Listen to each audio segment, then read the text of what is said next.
Ikinya ria kwagarara matura ma Mwangaza, Kiwanjani, Cheselesi na Bulanasiĩ mũbango-inĩ wa uheani wa taitũ cia mĩgũnda ũrĩa ũratabanio nĩ thirikari ya kaunti ya Isiolo nĩguo wakĩrĩirie mateta ma aikari kuma matura maya arĩa marauga kũrĩ na mũthutũkanio, makiuga arĩa marĩ na thanju nene cia mĩgũnda na matura marĩa marĩ kũraya na tauni ya Isiolo ta matura ma Kerti na Kina nĩmo marekĩrĩrwo mũno. Tunahitaji kuwekwa katika hiyo mpango ya kupeana title deed ili hata sisi tuweze kunufaika. Maana with title deed wewe utapata mkopo katika bank, utaweza kusomesha watoto wako, utaweza kufanya vitu mingi ukipata titling ya ardhi yako. Ile siku Mheshimiwa Uhuru alikuja, tulimuomba atupe title deed, alitupromise wakuwa na Mheshimiwa Governor Kuti, baada ya miezi 6 tutapata title deed. Sasa hii tumemaliza mwaka na tunaenda kwa mwaka ya pili, hatujapata title deed. Akuje apime hapa.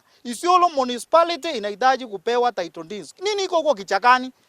Nini iko kichakani kena ambapo wanaenda kupima na huko mahali kwingine wanaenda kupima? Waje wapime hapa Mwangaza, especially Mwangaza area. Na tunajua wale viongozi ambao wanazunguka hapa na watu bandia wakiwaleta kuwapea land. Tunajua viongozi hata wetu hapa chini wale wanafanya hayo mambo. Marenda thirikari ya kaunti ĩno ithondeke kamĩtĩ ya kũmũrĩka na gũtuithania ngucanio cia mĩgũnda icigo-inĩ ici iria marauga ciaya gũkorwo nĩcio irahĩnga mĩbango ya uheani wa taitũ matũra-inĩ maya marĩa marigicĩirie tauni ya Isiolo. Kuna sehemu zile ambazo zimeadvertisiwa juzi kwa gazeti, sehemu kama Maisha Bora, sehemu kama Kambeju.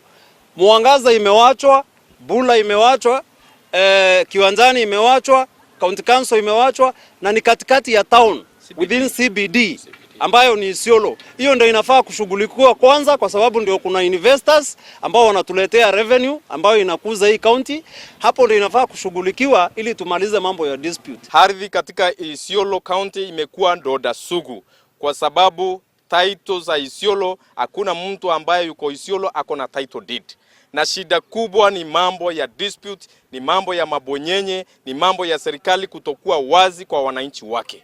Na tunaambiwa tunangojea title deeds ambazo zinakuja. Sasa hizo zinakuja, kwani sisi ni wajinga kiasi gani tungojee kitu ambacho hatujaona watu wa land wakiwa hapa, hatujaona mtu yeyote akiingia kupima, na sasa tunashangaa bila tunaambiwa tungojee title deeds. Title ngiri 4 nĩcio iratanywo gũkorwo iheanĩtwo kũrĩ aikari icigo-inĩ itiganĩte cia kaunti ĩno gũkinyĩria mũthia-inĩ wa mwaka ũyũ. Ngiribotera Inooro TV, njĩtagwo Ani Ngigĩ wa Nyamũ.